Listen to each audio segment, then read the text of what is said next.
తాకట్లో ఉన్న బంగారాన్ని విడిపించి ఆ రోజున మార్కెట్ ధర కట్టి మిగిలిన డబ్బును మీకు అందిస్తుంది కొమ్మూరి గోల్డ్. నమస్కారం, వెల్కమ్ టు ఐ డ్రీమ్. ధర్మ మార్గం విత్ విజిత కార్యక్రమానికి స్వాగతం.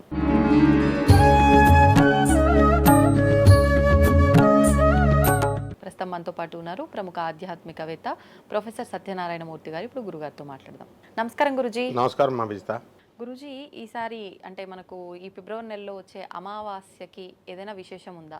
అంటే మనందరము కూడా పితృదేవత ఆరాధనకి ఎక్కువగా విశేషంగా అమావాస్యకి ప్రాధాన్యత ఇస్తూ ఉంటాం. ఈసారి శివరాత్రి అమావాస్య రెండు కూడా మనకు కొంచెం అంటే అటు ఇటుగా కలిసి వచ్చినట్టుగా కనిపిస్తున్నాయి. అంటే ముఖ్యంగా మనం శివరాత్రి జాగరణ ఉపవాసం ఉన్న వాళ్ళం అందరము కూడా ఆ రోజునే ఇవన్నీ కూడా మనము విరమణ చేస్తూ ఉంటాం ఈసారి. మరి దానికి దీనికి ఏమైనా సంబంధం ఉందా, లేదంటే మనం నార్మల్గా అమావాస్య విధి విధానాలు ఆచరిస్తేనే సరిపోతుందా? ప్రతి శివరాత్రి కూడా మహాశివరాత్రి రోజున ఫాలోడ్ బై అమావాస్య ఉంటుంది. అందువల్ల చీకటి ఉంటుంది. ఆ చీకటికి సిగ్నల్ ఏంటంటే అంతరార్థాలు చెప్తారు ఋషులు. ఇగ్నోరెన్స్, అజ్ఞానము అనేటటువంటిది. ఆ అజ్ఞానం ఏమిట్రా వీడు నన్ను అజ్ఞానం అంటున్నాడు అనుకుంటాం. అంటే అజ్ఞానం ప్రతి మనిషికి ఉంటుంది. మా అమ్మ నీ తల్లిని నువ్వు గౌరవించు, మీ అమ్మాయిని నువ్వు ప్రేమించు అన్నారనుకోండి ఎవరన్నా, ఏంటి మాత్రం వీడు చెప్పాలా నాకు అనుకుంటాం. అజ్ఞానమే, తెలియకే మనం పొరపాట్లు చేస్తాం అనమాట. కాబట్టి ఆ జ్ఞానినామపి చేతాంశ దేవి భగవతి హిసాబలాదాకృష్య మహాయ మహామాయ ప్రయచ్చతి. జ్ఞానులను సైతము తీసుకొచ్చి మహామాయ ఏం చేస్తుందంటే అజ్ఞానంలో పడేస్తుంది. కాబట్టి అటువంటి అజ్ఞానాన్ని మాయ. ఇప్పుడు చూడండి, పెద్ద పెద్ద పోలీస్ ఆఫీసర్స్ ఉన్నారు, పెద్ద పెద్ద డాక్టర్లు ఉన్నారు. వాళ్ళకి తెలీదా ఈ రైస్ పుల్లింగ్లు, ఈ షేర్స్ ఆడితే డబ్బులు పోతాయి, రైస్ పుల్లింగ్లు ఆడితే డబ్బులు పోతాయి, నిధులను వెళితే డబ్బులు పోతాయి, ఇలాగా డబల్ రిజిస్ట్రేషన్ స్థలాల్లో కూడా ఇరుక్కున్న వాళ్ళు ఉన్నారు పాపం. అయినా సరే పడిపోతారు. అదే మహామాయ అంటే అజ్ఞానం.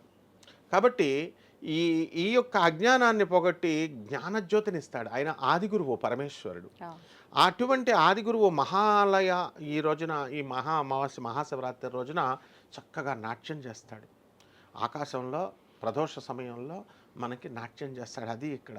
అందువలన ఎవరైతే కుండలిని శక్తి జాగృతం అయిపోతుంది, చాలామంది ఈ మధ్యకాలంలో నాకు జాగృతం అయిపోతుందండి, నాకు కుండలిని శక్తి జాగృతం అయిపోతుందండి, ఏవేవో జరిగిపోతున్నాయండి లోపల, ఈ సహస్రార చక్రం ఇట్లా అంటుందండి అని పాపం చాలామంది వస్తున్నారు. అది వాస్తవమే పాపం, మంచిదే. అందరికీ ఫైనల్ కుండలిని శక్తి జాగృతం అవ్వాలనే ప్రతి ఒక్కళ్ళు ఇది. కానీ అది అంత ఈజీ కాదు. వీళ్ళందరూ అపోహలో మాయలో పడిపోతున్నారు. అది ఎంత కష్టం అంటే, సాక్షాత్తు జగన్నాథుడైనటువంటి శ్రీకృష్ణ పరమాత్మ తన కుండలిని శక్తిని జాగృతం చేసుకోవడం కోసం పక్కన మహామాయని రాధమ్మను పెట్టుకొని ట్రై చేస్తాడు. మహామాయ యొక్క అనుగ్రహం వల్ల, రాధమ్మ తల్లి అనుగ్రహం వల్ల శ్రీకృష్ణుడికి ఆజ్ఞాచక్రం వరకు వచ్చి ఆగిపోద్ది. అలాంటిది మన వాళ్ళందరూ నాకు జాగృతం అయిపోతుంది అంటున్నారు కుండలిని శక్తిని. ఓకే, అటువంటి కుండలిని శక్తి జాగృతం కావాలనుకునేటటువంటి వాళ్ళు అందరూ కూడా మహాశివరాత్రి రోజున ఇది చెయ్యాలి. నిటారుగా కూర్చోవాలి. నిటారుగా కూర్చుని క్లియర్గా చెప్పాడు వెన్నెముక, ఈ అమావాస్య రోజున కుండలిని శక్తి జాగృతం అయిపోతుంది. నిటారుగా కూర్చొని మూలాధారైకనిలయా బ్రహ్మగ్రంథి విభేదిని మణిపురాంతరిత విష్ణుగ్రంథి విభేదిని ఆజ్ఞాచక్రాంతర అలస్తార రుద్రగ్రంథి విభేదిని సహస్రారాంబుజ రూఢ సుధాసారా బివర్షిని. ఈ మంత్రాలు గింత్రాలు ఏం చదవక్కర్లా, మామూలు మెడిటేషన్లు కూర్చుని ఇలాగా చేస్తాం. చాలామంది చూడండి మెడిటేషన్లు మనకు కూడా మన ఆశ్రమంలో ఆనంద్ మార్గ ఆశ్రమంకి వస్తారు. మమ్మల్ని కూర్చోపెట్టడం ఒక్కొక్కడు 45 నిమిషాలు ఎలా ఉంటాడు, ఊగుతూ ఉంటారు, నిద్రపోతూ ఉంటారు. మెడిటేషన్ సెంటర్స్లో ఎక్కువ మంది 90%, 100లో 90% నా కుండలిని జాగ్రత్తం అయిపోతుంది నేను ఇలా ఉంటారు. అవన్నీ నిద్రపోతున్నారు. కంగారు పడకూడదు, మనం డిస్కరేజ్ అవ్వకూడదు. నేను కూడా అలాగే అనుకునేవాడిని, ఏంట్రా వీడికి విచ్ఛిన్నం అయిపోతుంది, నాకేం అవ్వట్లేదు, ఇన్ని సంవత్సరాలు సాక్షాత్తు నా గురువు ప్రభాత్ రంజన్ సర్కార్ ఒళ్ళో పెరిగినవాడిని అనుకునేవాడిని. ఇప్పటికీ నిద్రపోతూ ఉంటారనమాట. కాబట్టి నిజమైన ఇలా కాకుండా నిజంగా జాగృతం అవ్వాలి అంటే శివరాత్రి ఒక మంచి అవకాశం అని పురాణాలు చెప్తున్నాయేమో. ఈ అమావాస్య రోజున అద్భుతంగా మనకి అమావాస్య అనగానే బ్యాడ్ పబ్లిసిటీ చేసేస్తున్నాం. ఇప్పుడు సపోజ్ ప్రత్యంగిర అమ్మవారు ఉంది, ఆమె అయినంత బ్యాడ్ పాపులారిటీ ఇంకెవ్వరికి చేయలేదు దేవతల్లో. పాప ఆమె వచ్చింది లేదు, చేసింది లేదు. ఆమెనే అమ్మ ఎవడు ఒక్కడ కూడా సాధన చేసింది లేదు, ఇలా చేసేస్తే అలా అయిపోద్ది ఇలా అయిపోద్ది అని. ఆ విధంగా అమావాస్యని పితృదేవతలకు మాత్రమే అన్నట్టుగా అంకితం చేసేసి పితృదేవతలు, భూతాలు, ప్రేతాలు, పిశాచాలు, చేతబళ్ళు దీనికని కేటాయించేశారు. తమిళనాడులో ప్రతి పని కూడా ప్రారంభం మనం పౌర్ణమిలాగా స్టార్ట్ చేసినట్టు అమావాస్య రోజున 0 నుంచి స్టార్ట్ అయింది కాబట్టి అని వాళ్ళు స్టార్ట్ చేస్తారు. అండ్ అందువలన మనం ఎప్పుడు కూడా మనము చక్కగా ఇదే కరెక్ట్ తమిళనాడు పద్ధతే కరెక్ట్. అమావాస్య రోజున ఏమవుతుందంటే డార్క్ అయిపోతుంది. మర్నాడు పౌర్ణమి రోజున ఏమవుతాడు, అమావాస్య తర్వాత ఏమవుతుంది, కొంచెం కొంచెం చంద్రుడు మొత్తం తగ్గిపోతాడు, కొంచెం వస్తాడు. అంటే 0, అమావాస్య 0 అయితే కొంచెం వచ్చాడు చంద్రుడు, 1 డబల్ వచ్చాడు, 2 3 4 పౌర్ణమి వచ్చేసరికి నిండుగా ఉంది. అందులో తమిళనాడు పద్ధతి కరెక్ట్. మనం ఏం చేస్తాము, నార్త్ ఇండియాను మనము పౌర్ణమి రోజున 0 కింద తీసుకుంటాం. పౌర్ణమి రోజున 0 తర్వాత 1 ఎంత ఉంటుంది, 14 ఉండి ఒకటే కొంచెం ఖాళీ ఉంటుంది. So our method is wrong. So అందువలన అమావాస్య అనేటటువంటిది చాలా పరమ పవిత్రమైన దినం కాబట్టే మహాలక్ష్మి తల్లి, పార్వతీ తల్లి, సీఎం జయలలిత, విజిత వీళ్ళందరూ కూడా వరుసలో అమావాస్య రోజున మహాలక్ష్మి తల్లి అనుగ్రహంతో పుట్టారు. కాబట్టి ఈ యొక్క అమావాస్య శివరాత్రి కలిసింది కాబట్టి చక్కగా ఎవరైతే ఆ శివుడికి అభిషేకం ఈరోజు చేసుకోవాల్సింది చెప్తున్నాను. చక్కగా ఉదయమే తెల్లవారుజామున నిద్ర లేవడం, తలంటు స్నానాలు చేయడం, నల్లని వస్త్రాలు ధరించకూడదంటారు. అక్కినేని నాగార్జున గారి కారు నలుపు, అక్కినేని నాగార్జున గారి డ్రెస్ నలుపు, మొత్తం అంతా నలుపు నలుపు నలుపు నలుపుతోనే ఉంటుంది అంతా కూడా. సో అమావాస్య రోజున బ్లాక్ వేసుకోవాలి, చక్కగా వేసుకోవాలి. ఎస్, వేసుకుంటే మనం అమావాస్య రోజున బ్లాక్ డ్రెస్ వేసుకొని వెళ్తే బిజినెస్ మ్యాన్ సినిమాలో మహేష్ బాబు అంటాడు చూడు, 100 మంది గన్స్ పట్టుకుని వెళ్తే ఒక్కసారి జస్ట్ ఊహించు అంటాడు. 100 మంది గన్ పెట్టి నిజంగానే భయపడిపోతారు. అలా మనం నల్ల డ్రెస్ వేసుకొని అమావాస్య రోజున ఓం హాం హ్రీం అని అన్నాం అనుకోండి, భయపడతారు, మన శత్రువులందరూ పారిపోతారు. ఇవన్నీ ఎక్స్ట్రా బెనిఫిట్స్ అనమాట.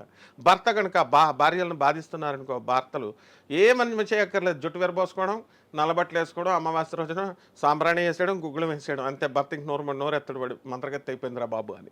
ఇన్ని ఫెసిలిటీస్ ఇచ్చేటటువంటిది ఒక్క అమావాస్య. కాబట్టి ఈ రోజున మనం అమావాస్య రోజున మనం ఏం చేయాలంటే పరమేశ్వరుడికి తర్వాత చేసుకోవడము, శివరాత్రి రోజున ఎలా అయితే చేస్తామో నైవేద్యాలతో పని లేదు. శివుడు ఎందుకు శైవులు ఎక్కువ మంది ఉంటారనుకుంటున్నాము? ఆర్య సంస్కృతి చిన్నప్పటి నుంచి మనం సింధు నాగరికత దగ్గర నుంచి విష్ణుమూర్తి భక్తులు తక్కువ, శివుడు భక్తులే ఎక్కువ. కారణం ఏంటి?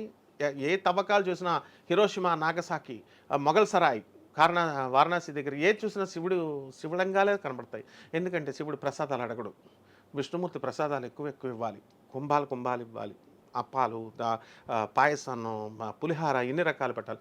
అలంకార భూషితుడు ఆయన, అలంకార ప్రియ విష్ణు. దండలు పెట్టాలి, ఒకరోజు పూజకు 300 ఖర్చు అవుతుంది. శివుడి పూజకు అవన్నీ అవసరం లేదు. సింపుల్ ఓం నమ శివాయ అంటూ నీళ్లు పోసేస్తే చాలు, ఇంత మారేడాకు పెట్టేస్తే చాలు. ఆ మారేడాకు కూడా అడవిలో ఈజీగా దొరికేది. కాబట్టి శివభక్తులు అందువలనే ఆసుతోషుడు కాబట్టి, శివుడు కరుణామయుడు కాబట్టి ఎక్కువ. ఆ విధంగా ఎవరైతే ఈ రోజున చేస్తారో, అది కాకుండా ఇంకా మిగతా వాళ్ళు చేయాల్సింది ఏంటంటే, ఈ రోజున ఆదివారం అమావాస్య వచ్చింది కాబట్టి ఎవరి గురువుల దగ్గర అయితే వాళ్ళు మంత్రాలు తీసుకున్న వాళ్ళు ఉంటారు, ఓం నమ శివాయ మంత్రాలు అవ్వచ్చు, ఓం నమో నారాయణ మంత్రాలు అవ్వచ్చు, ఏ మంత్రాలు అయితే ఆ మంత్రాలు తీసుకున్న వారు రీఛార్జ్ అవుతాయి ఈరోజు. అందువలన పునశ్చరణకి చాలా మంచి రోజు అనమాట.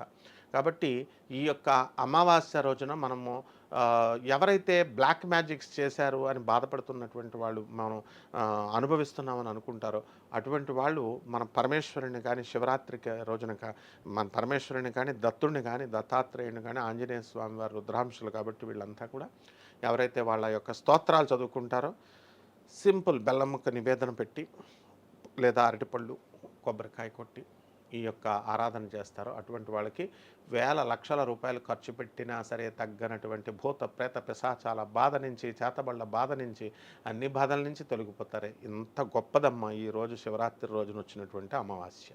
ధన్యవాదాలు గురూజీ. ధన్యవాదాలు.